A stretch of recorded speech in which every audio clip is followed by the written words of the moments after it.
estamos en mesa redonda, yo diría más bien en tertulia.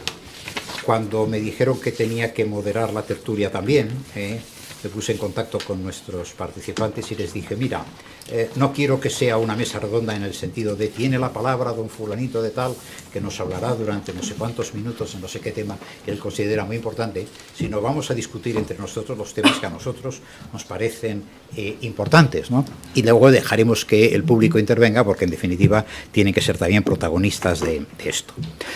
Yo creo que no hace falta hacer grandes presentaciones, ¿no? Carlos Solchaga, economista por la Universidad Complutense de Madrid, completó estudios en la Sloan School of Business en el MIT precisamente, conoció a Samuelson allí, según me acaba de contar hace unos momentos, ministro de Industria y Energía del 82 al 85 y de Economía y Hacienda de España del 85 al 93. Desde entonces se dedica a la consultoría principalmente.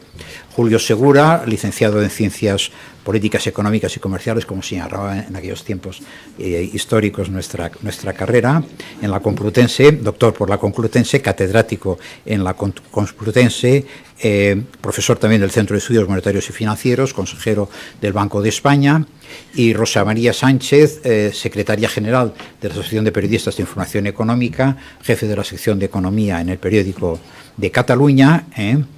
Se inició en el semanario La Bisagra de Castilla-La Mancha y ha trabajado fundamentalmente en el periódico de Economía. También colabora con Radio Nacional de España, RTV y La Sexta, ¿no? Bien, ¿de qué vamos a hablar? Yo diría fundamentalmente del impacto que los economistas pueden tener en la ciencia, en la información económica, pensando sobre todo en el impacto que pueden tener en los políticos. Quizá la primera pregunta podría ser, ya que estamos hablando de Samuelson, y parece que todos tenéis, por lo menos algunos de vosotros tenéis experiencias directas del señor Samuelson, si tenéis algo que contar, fundamentalmente el impacto que creéis vosotros que Samuelson está teniendo en la economía. Carlos, empiezas tú. Bueno, gracias. Buenos días a todos. Yo creo que hablar del impacto que ha tenido Paul Samuelson en la economía moderna casi es innecesario, ¿no? Es alguien tan reconocido por parte de todo el mundo que cualesquiera que sean las posiciones previas que en general los economistas tienen, aunque tratan de disimularla de carácter ideológico, no hay nadie en la profesión que no sienta un enorme respeto por la aportación de Samuelson al análisis económico. Yo tuve el privilegio de ser alumno suyo en MIT en 1970. En la época acababa de obtener el Premio Nobel de Economía, se había creado el año anterior y se lo habían regalado pues a viejos economistas históricos, a Ragnar Frisch, me parece recordar, y a Jan Tinbergen. Pero el primer economista vivo, por decirlo así, en medio de la profesión a quien se le dedicaba el Premio Nobel fue a Paul Anthony Samuelson, que en la época tenía 50 años, o 55. Me parece recordar, y que ya en la época en MIT había hecho todo lo que nos ha contado Antonio, había sido tan importante que era el rey del mambo allí, podía hacer lo que le diera la gana y ciertamente ya no daba clases, daba sus seminarios a los cuales acudía más bien distraído, con lo que llamábamos en España en la época una vietnamita, es decir, una máquina de reproducción, te traía las condiciones necesarias y suficientes del equilibrio del consumo, con sus segundas derivadas y sus matrices de Slutsky y esas cosas, a las que no hacía ni caso porque a continuación se ponía a hablar de quien fuera. Von Mises decía que aunque ustedes no lo crean, sigue vivo, y seguía haciendo sus comentarios, todos ellos muy divertidos. Tenía un seminario también sobre Marx, pero bien, fuera un hombre enormemente respetado, era un líder intelectual y político, no en MIT, sino en Estados Unidos. El papel que había tenido en la bajada de impuestos con que se estrenó la administración Kennedy en 1960 y el impacto que esto había tenido en el desarrollo económico de los Estados Unidos en la época, le había situado también, como a Keynes en otros tiempos, en un lugar dentro de lo que podríamos llamar la ingeniería económica, es decir, o la asesoría a altísimo nivel para la conducción de la política económica. Y concluiré en esta parte contando una anécdota que espero que ustedes entiendan bien, porque dice mucho de la generosidad con la que esta persona trataba a su gente o incluso a sus alumnos. En el año 1989, siendo yo ministro de Economía, tuve un viaje a España con ocasión de la edición, me parece que era de la 13ª serie de Su Economics. Este libro, en los años 70, según la librería del Congreso de los Estados Unidos, era el libro más editado en los Estados Unidos después de la Biblia. Supongo que esto ya habrá sido superado por muchos de los novelistas modernos y bien conocidos, pero en aquella época era así. Y cuando vino con esa ocasión, pues estuvimos en mi despacho. No recuerdo si le pedí yo que viniera a verme o quiso él verme. El caso es que estuvimos juntos y fue muy interesante. Me advirtió de que la economía estaba creciendo demasiado y que eso implicaba un grave riesgo de balanza de pagos. Tenía toda la razón. En aquella época la economía española tenía una diferencia en el crecimiento de la demanda y el crecimiento del producto de en torno a 3 puntos, que naturalmente se traducía en un déficit de la balanza de pagos por cuenta corriente semejante y unas fuertes tensiones inflacionistas. Y hablamos de otras muchas cosas, total que al final, cuando un periodista le tomó, le hizo una entrevista, le dijo, bueno, ¿y qué le ha aconsejado usted a su viejo alumno, al ministro de Economía? Y a mí me dejó helado cuando leí que había dicho. Yo hablé con él, no le he aconsejado nada, escuché y aprendí. Me quedó, que dirían en Valladolid, impresionado. Pero eso indica el tipo de generosidad y otra cosa implica. Y esto tiene mucho que ver con la tendencia de los economistas a ser políticos y de los políticos a usar a veces de manera abusiva de los economistas. Él siempre, en todo momento, supo distinguir entre lo que era la responsabilidad política y la económica. Cuando dijo eso, lo que estaba tratando de decir, yo no soy quien para introducirme en los problemas políticos de este señor. Eso es lo que él quería decir. Y eso lo hizo constantemente. Fue un hombre, como se ha recordado aquí, que polemizó con frecuencia con Friedman, pero en general con toda la escuela austríaca de pensamiento económico y todas las tendencias liberales del Hans-Hof. Él, como buen alumno de Hansen en la parte macroeconómica, Hansen, como saben, fue el introductor de Keynes en los Estados Unidos, siempre pensó que la posibilidad e incluso la tendencia del sistema por sí mismo a quedarse por debajo del nivel de pleno empleo, porque la demanda global fuera insuficiente, era siempre una buena justificación para la intervención en la economía. Y aun cuando era perfectamente consciente de que la intervención en la economía podía producir lo que luego se llamó, a través de la curva de Phillips, un intercambio entre inflación y desempleo que podría ser inquietante, y aun conocedor como era de las rigideces de los mercados de trabajo y de los problemas institucionales, él pensaba que aun con esas circunstancias siempre merecía la pena hacer una política económica activa tratando de maximizar el crecimiento y el nivel de empleo en una economía. Y esto es lo que yo quería contarles un poco como inicio. Luego ya hablamos de lo que les parezca oportuno. Julio. Sí. Buenos días y gracias por asistir. Se me ocurren bastantes cosas más divertidas que esta para hacer a las 10 de la mañana. Por tanto, siempre me sorprende que haya público cualificado a estas horas escuchándonos. Bueno, ya han contado todo sobre Samuelson, de manera tal que yo lo que voy a hacer es simplemente recomendar la lectura del último texto, del último escrito de Samuelson, octubre del 2008, 93 años, lo último que escribió antes de morir, muy pocos meses antes de morir. Básicamente es una reflexión sobre la crisis desde la perspectiva de pues un sintético neoclásico, como ha sido señalado en todas las intervenciones. Básicamente, la idea de Samuelson es que los sistemas financieros, es una cita textual, los sistemas financieros no regulados terminan destruyéndose a sí mismos. Esto es una cita textual. Y explica con cierto detalle que él llama el suicidio del capitalismo de Wall Street en la reciente crisis, en el fondo que el peor caos financiero del siglo fue básicamente por la falta de regulación o la inadecuada o la incorrecta regulación financiera. Hace un repaso de las causas de la crisis, pero básicamente su posición refleja qué es lo que puede decir un partidario de la síntesis neoclásica de la crisis actual.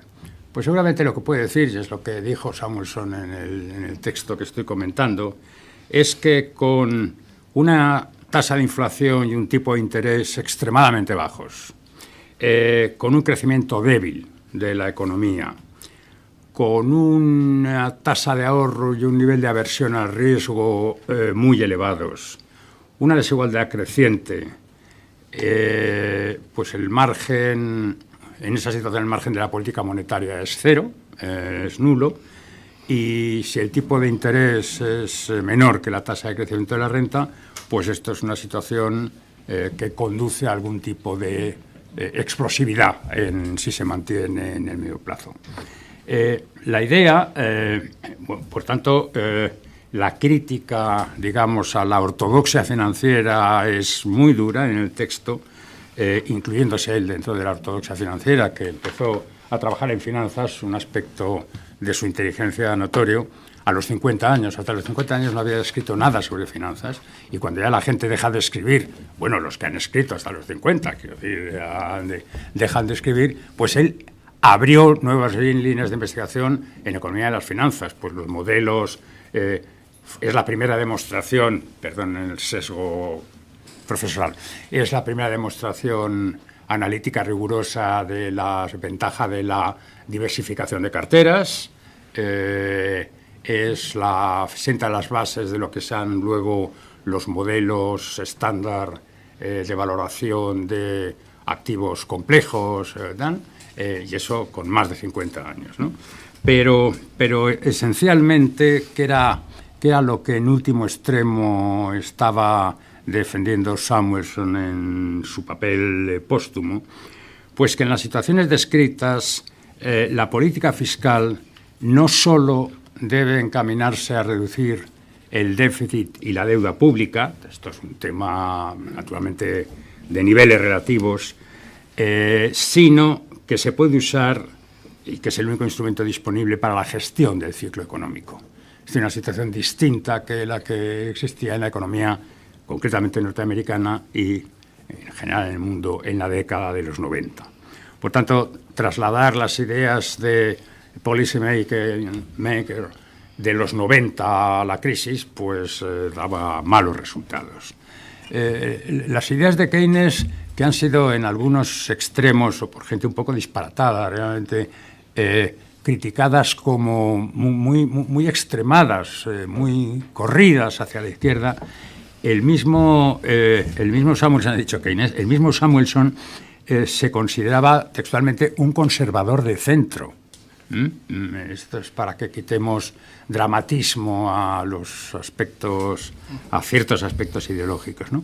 Y básicamente el mensaje de Samuelson, y con esto termino, es que los mercados son mecanismos importantes para la asignación de recursos, sin lugar a dudas, que el sector público debe diseñar políticas para alcanzar o para aproximarse o para mejorar los niveles de empleo, para lo cual la política monetaria es estrictamente useless, que el sistema fiscal debe ser competitivo, debe afectar lo menos posible a la eficiencia, y que es fundamental generar incentivos para que los mercados funcionen eficientemente.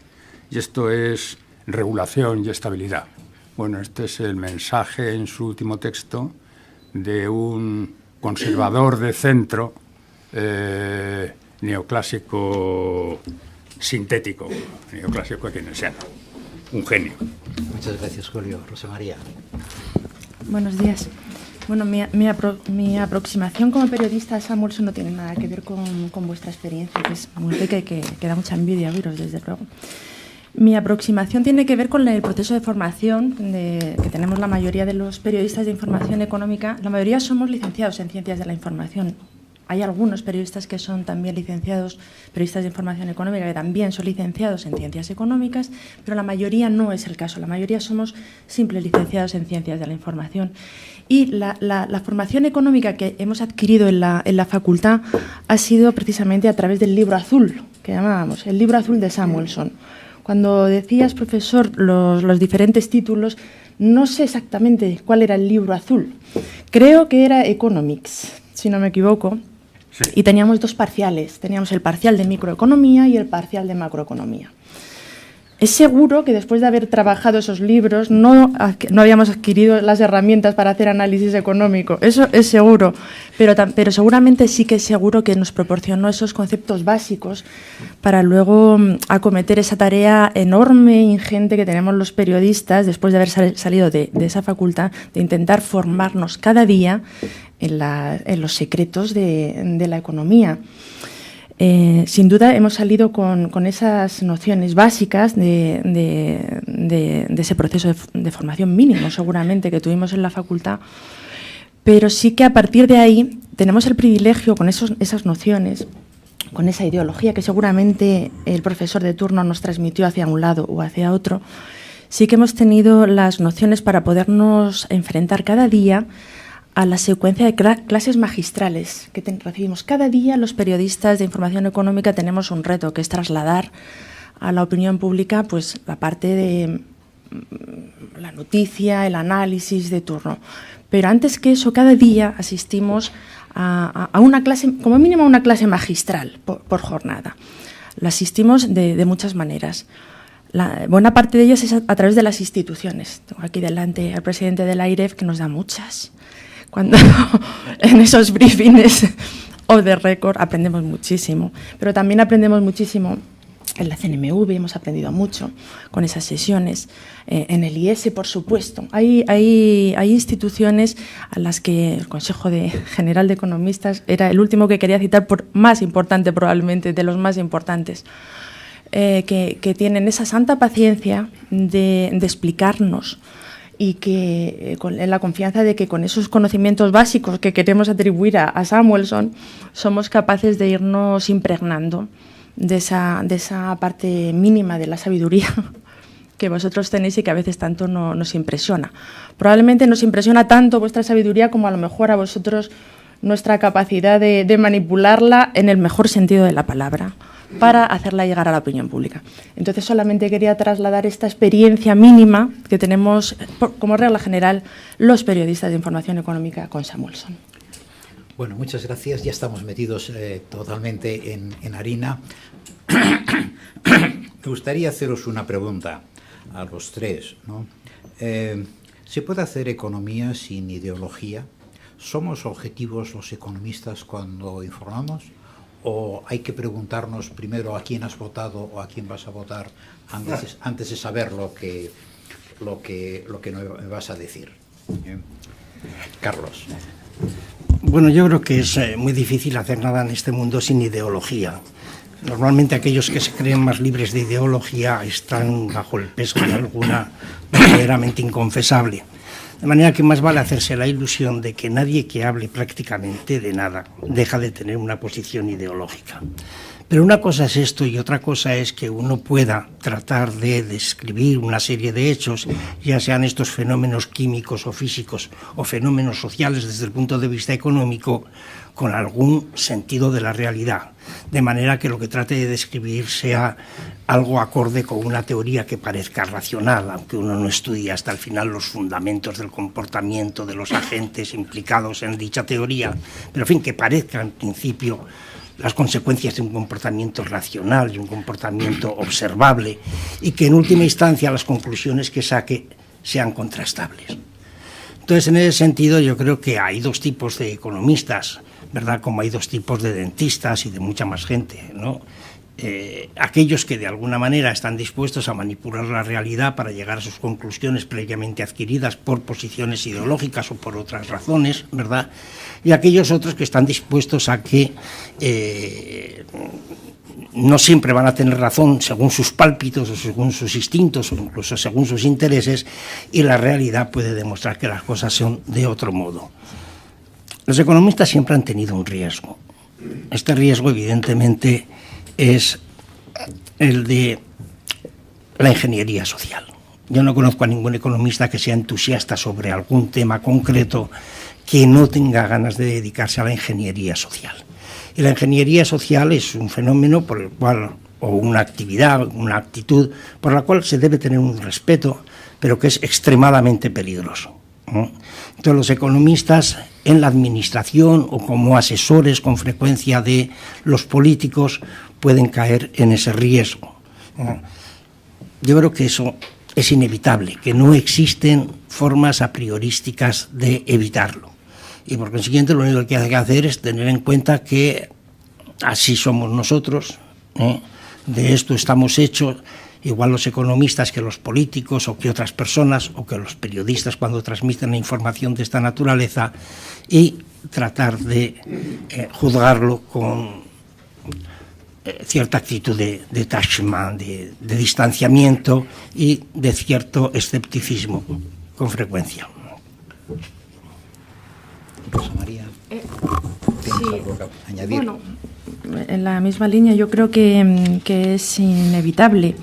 Seguramente los economistas y sobre todo los economistas cuando ejercen funciones políticas, ¿no? como es el caso de vosotros dos, en algún momento tú también, Julio, has ejercido alguna labor política, así lo interpreto yo, al menos de representación cuando en tu etapa en la CNMV, aunque bueno, más técnico seguramente, ¿no? Pero hay maneras de dirigir, por lo menos hay 2 o 3 maneras de dirigir la CNMV, y ahí hay una cuña que podemos llamarla política o como, no sé si se podría usar otro eufemismo.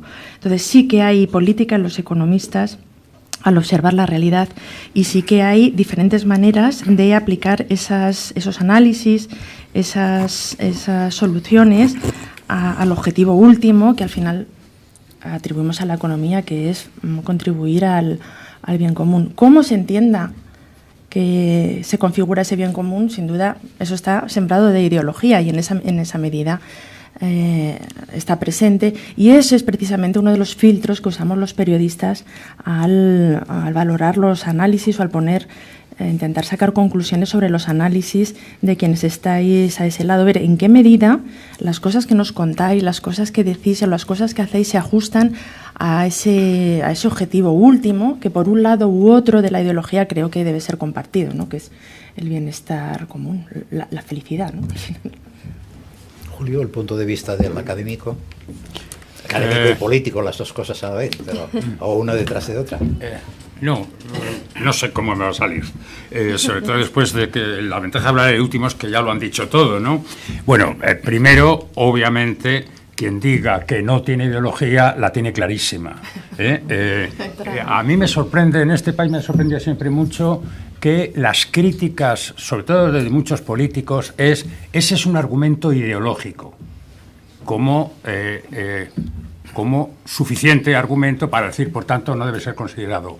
Todos los argumentos en economía, sobre todo todas las propuestas de cómo hacer frente a problemas, todos tienen un componente ideológico. E insisto, como ha señalado Carlos, que quien dice que no tiene ideología, pues es que la está ocultando, ¿verdad? Sobre eso no hay duda. Entre otras cosas porque en economía existen bastantes más márgenes de maniobra de los que normalmente se supone o supone la economía ortodoxa. Quiero decir que un economista lo que puede hacer es señalarle al político los costes que tiene en términos tanto directamente de recursos como de ineficiencias que puede introducir en el funcionamiento del sistema una determinada medida. Pero la medida seguro que es financiable. ¿A qué costes? Bueno, pues a lo mejor tiene uno que financiar esa medida gastando menos en otros planes. Esto es un tema con un componente ideológico clarísimo. ¿Qué importancia le dan unos políticos o a otros, o unos economistas a otros, al problema de la creciente desigualdad con la crisis? Pues este es un tema con un componente ideológico muy importante. Por tanto, decir que se puede hacer economía libre de ideología es simplemente intentar engañar al oyente, ¿no? Y luego, pues lo que hay es los usos inadecuados de los logros del análisis económico y las lecturas chapuceras, en el mejor de los casos, de lo que dicen cosas del análisis económico para arrimar en las cuales al final de uno que no es lo que dicen. Respecto, no querría ser tan desconsiderado de no contestar, de no comentar una pregunta. Has dicho que hay 2 o 3 formas de elegir la CNMV. Yo creo que debe haber 8 o 10, ¿no? Es más. Pero esencialmente, vamos a ver, yo creo que como cualquier supervisor y regulador, el tema crucial es que uno debe creer que lo que hace la institución es algo que permite mejorar, en este caso, el funcionamiento de los mercados financieros y el sistema financiero dentro de su modestia, y la clave es la independencia, que la independencia, no voy a entrar en el debate, pero la independencia no consiste en no escuchar a todo el mundo. Es decir, a mí me ha ocurrido con frecuencia que cuando voy al Parlamento me pregunto, ¿y habló usted con el ministro de...? Pero ¿cómo no voy a hablar con el ministro? ¿Cómo no voy a hablar con el presidente de una patronal si quiere hablar conmigo? El tema es solamente los majaderos tratan de tomar decisiones con información restringida. Lo sensato es tener toda la información y luego no recibir instrucciones de nadie. Y este es el tema crucial. El tema es, te puedes equivocar o no, pero te equivocas tú y recibes la mayor información posible, pero no instrucciones. Y esa es una de las formas de dirigir la CNMV. Te puede salir mejor o peor, esto es otra cosa, y es muy opinable, como es obvio, ¿verdad? Cuando hablamos del economista que influye en el político, se relaciona con el político, dadme un poco vuestra opinión sobre el economista como persona, el economista como miembro de una clase social llamada economistas, y el economista como miembro de un grupo de trabajo, llámese think tank o escuela. ¿Cómo veis vosotros la importancia, por ejemplo, de esto último? La importancia de las escuelas, de las facultades, de las universidades, de los think tanks, de los departamentos de investigación en la elaboración, en la relación con el político a la hora de elaborar políticas. Bueno, permitidme que piense que la licenciatura en Economía no es de los sacramentos que imprime carácter. No existe el economista como clase, en mi opinión, Antonio. No hay nada que se parezca a eso. Hay miles de economistas, muchos de ellos en esta sala, ¿verdad? Y son gente muy diferente, y unos se han dedicado a la economía pública, en la administración, que es bastante fácil porque la administración tiene formas de pagar y de atraer, no necesariamente durante mucho tiempo y no necesariamente de manera muy gratificante, pero tiene algunas formas. Es mucho más complejo ser economista de la oposición, sabe que no tiene manera ni de pagar. Y más en un país donde, por desgracia, los esfuerzos que algunos hemos hecho, estando tanto en el gobierno como en la oposición, porque se creara en serio una oficina presupuestaria en el Congreso de los Diputados, donde verdaderamente pudiera crearse todo un staff de gente bien preparada, entre ellos economistas, pero también juristas y otros muchos científicos sociales, si cabe aplicar la palabra científico a lo social, estaría muy bien que se hubiera podido producir, pero no se ha producido. Entonces, la primera cosa que hay que decir es que economistas es mucha gente, hacen cosas muy diferentes, hay economistas muy especializados que serían muy necesarios en la administración y también en el debate parlamentario.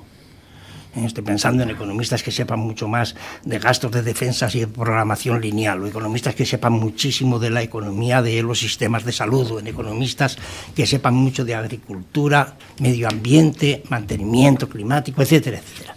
Haría falta mucha más gente de esta en todos los sitios y, por fortuna, la necesidad va creando al final el órgano y naturalmente se van produciendo quizá con más retraso de lo que sería conveniente, pero se va produciendo.